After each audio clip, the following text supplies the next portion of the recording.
This podcast is a safe space for non-woke people, and while I try to keep everything somewhat above board, and if it has to be said bluntly, it will be. Biggest rules apply here, so let's get started. Today's episode is a different type of food for thought. A little bit of dessert, and who doesn't love dessert, and a little bit of vegetables. Kale, asparagus, that type of vegetables. As always, this podcast is a safe space for non-woke people. While I try to keep it somewhat above board, if shit has to be said bluntly, it is what it is. Vegas rules apply. Now, retirement. That's what this podcast is about. My retirement. It's an elusive dream I'm chasing as a federal employee, and my path is often littered with hidden pitfalls and surprises I'm coming across. My navigation of this retirement process feels like I'm playing a game of chess blindfolded sometimes, and I never know what's coming next. One of those pitfalls that will affect my future monthly pension check is what I like to call the three horsemen of the pension apocalypse. Now, soon to be retired employees need to remember that each of these three horsemen hit our monthly pension checks post tax, not pre tax, the way they were when we were active employees, the way I am right now. The first horseman is the Spousal Survivor Annuity, SSA. Say that real fast. The SSA is essential under the FERS, Federal Employees Retirement System. And SSA can provide a continuing income stream to my wife after I die. However, it's crucial to understand that despite what you may have heard, like many of my family members think, an SSA is not free, and it involves the replacement of my pension with a set annuity in order to provide my wife with monetary benefit. So let's understand the options for SSA. You have one, full survivor benefit option. This option allows the surviving spouse to receive half. I know it said full, but it's receive half of my retiree's pension. Therefore, if my pension was, let's say, $2,000 a month and I died, my wife under this option would get $1,000 each month for the rest of her life. That's gross. I'm not talking about adding the taxes and everything else. Let's keep it there. The second option is called a partial survivor benefit option. Under this option, the surviving spouse receives 1/4 of retiree's pension. Therefore, if my pension was $2,000 each month, like I had before, example, and I died, man, I'm dying a lot in this shit. My wife under this option would get $500 each month for the rest of her life. It's not a lot, but it is something.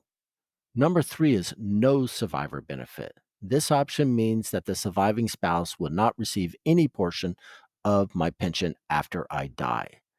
Selecting this option is pretty straightforward. It's not a bumpkiss. It means the wife gets nothing.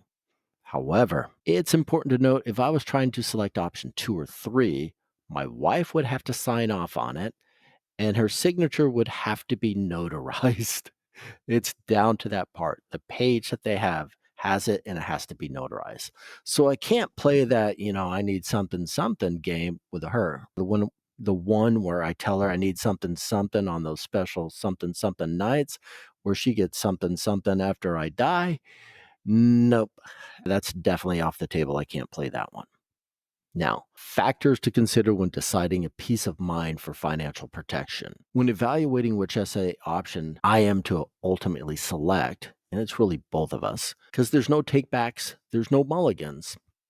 Soon-to-be retirees like myself and their spouses should consider the following 3 factors: health and longevity, other sources of income, and financial impact. And let's break that down. Health and longevity. What is your health? What is your spouse's health? Well, I know mine's okay. The health conditions and life expectancies of both spouses play a significant role in determining the appropriate SSA option. At least that's what the counselors tell you, and that's how they put it. In my family, in my case, the men on average lived to the age of 72. My dad was a little odd. He lived to 81. That's why I want to be fully retired by the time I'm 62. On my wife's side, the women tend to live well into their 80s, if not older. Now, I'm going to get in trouble for this, but, like I tell my wife, only the good die young, so she'll live for a long time. That doesn't work well, and the couch is my friend. Other sources of income. Are there additional sources of income available to my wife? What will her Social Security benefit look like? Are there other investments or other retirement accounts that we need to consider? Let's be honest, people, playing the lottery is not a retirement account. You can't bet on it, and anyone in this state of Maryland's never going to win. Lastly, financial impact. We afford me selecting option 1 and 2? My wife and I must assess the overall financial impact of each of the SSA options and determine if the reduction in the annuity, aka monthly pension amount, is manageable. And when I mean manageable, what I'm talking about, are we good? Do I need to get a part-time job at Walmart as a greeter? Now, the school book answer is that choosing the SSA option can provide peace of mind to me. Okay, I'm dead. Okay, that's peace of mind before I go, but that's the school book answer. Peace of mind for the soon-to-be retiree. I will know my wife will receive a stable income after I pass. And it's a polite way of saying after you kick the bucket, take a dirt nap, it's money going to your spouse. Yes, that is peace of mind. I make a joke about it, but it is something I want to make sure she has. Now, this income is invaluable because every little bit helps. All our savings, investments, everything to go. What's also very important in talking to a lot of my coworkers, or at least a couple in particular, it's especially helpful for those federal families who did not or were not able to take full advantage of their thrift investment or other investments throughout their careers. And now they're going to have to rely heavily on the federal pension as the primary source of retirement income. And we know what those are. The ones that had large families, had to move around, they could not max out their thrift deductions. The second horseman is the Federal Employees Group Life Insurance, FEGLI. As a soon-to-be federal retiree, I need to consider the FEGLI options and program. FEGLI provides life insurance coverage for federal employees and retirees. As a retiree, I can continue my FEGLI coverage, but I got to make the decision within 60 days of my retirement date. And like I said before, there's no mulligans. You got to get it right. Now, there's 4 options. The first one's called Basic, and Basic is real simple. It provides coverage that's equal to my annual basic pay, rounded up to the next 1,000 plus an additional 2,000.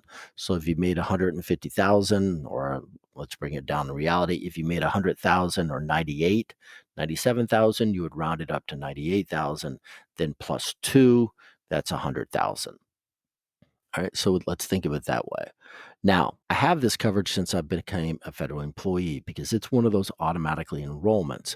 It's an opt-out plan versus an opt-in. It is important to note at the age of 65, the face value of basic insurance will decrease by 2% per month until it reaches 25% of its original value. So 25% of 100 is $25,000. However, the plan's premium, that sucker goes up as I get older.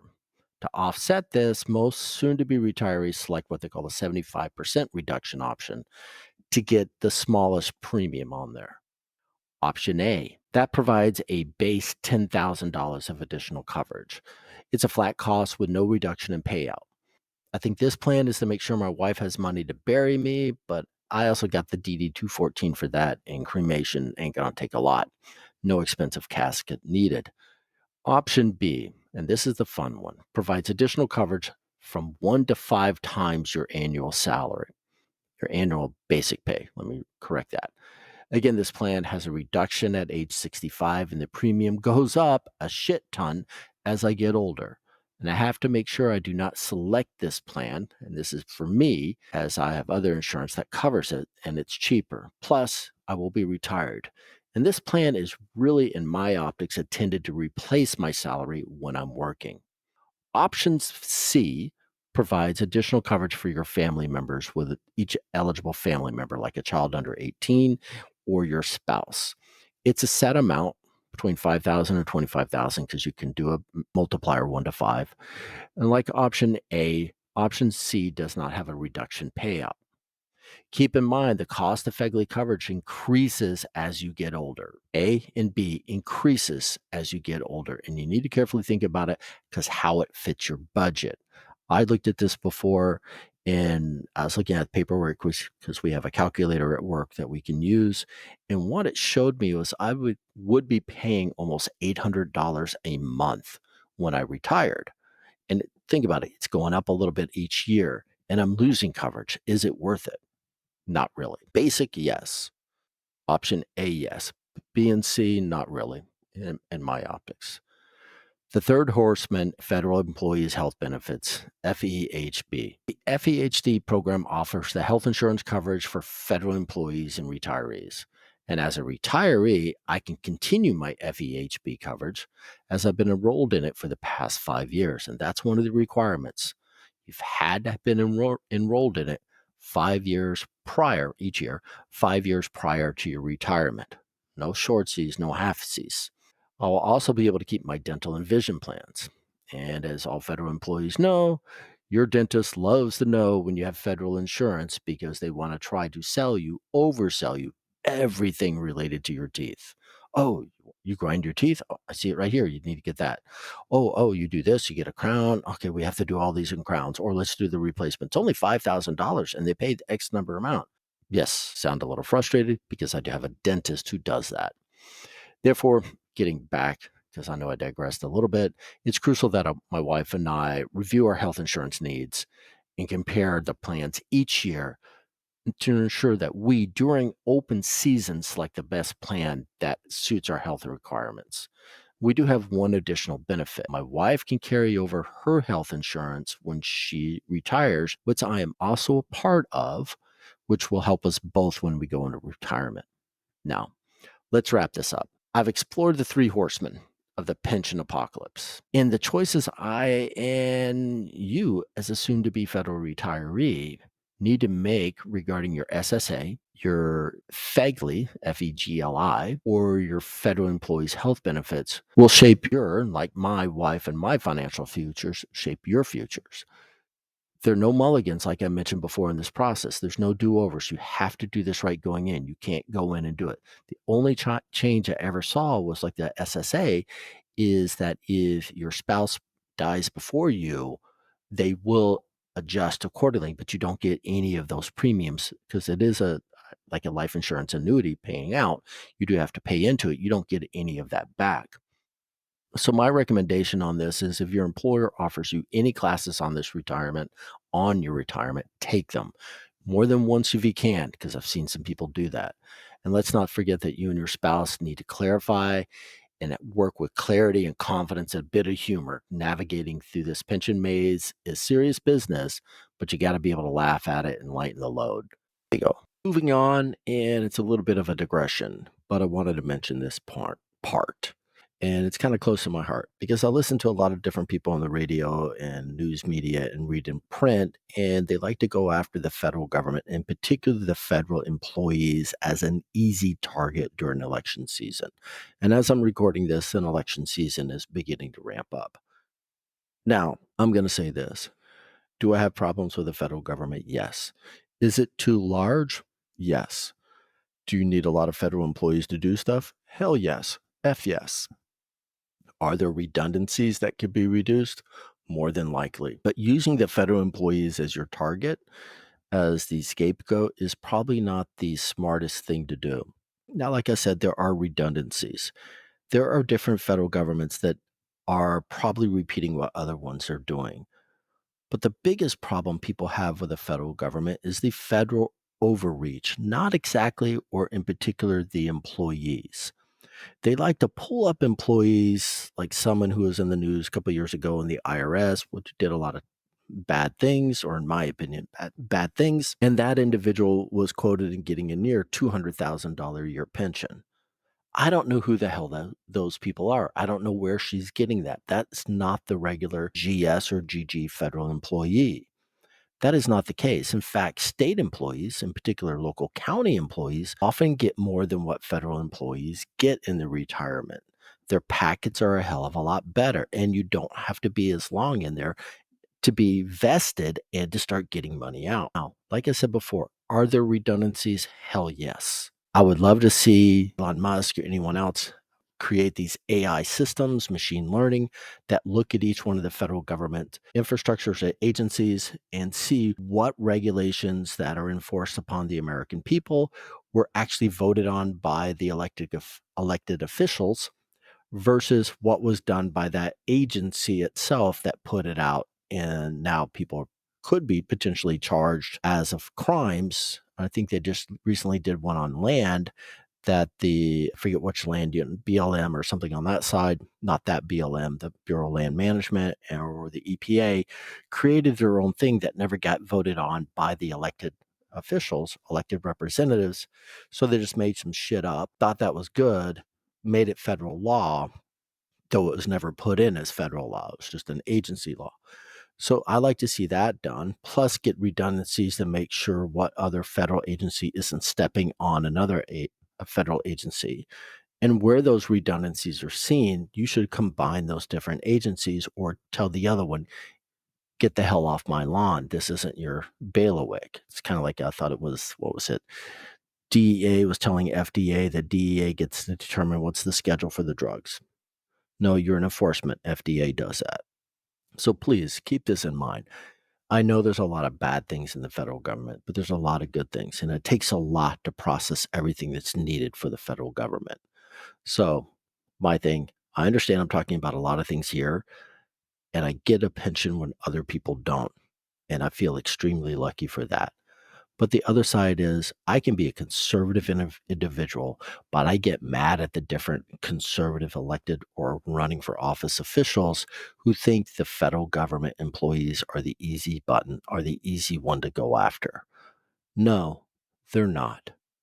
And it's people who are looking at that don't even realize most of the stuff that they're losing goes to their state and local taxes, and those ones get actually better pensions. And I'm not saying no, they shouldn't get their pensions.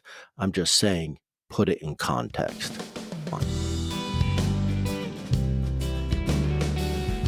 That's it for today. Curious, concerned, or just want to chat? I'm all ears. Reach out at dyingtoretirepodcast@gmail.com. And if you find yourself nodding along or you just enjoy the ride, don't forget to hit like and subscribe. Hasta luego.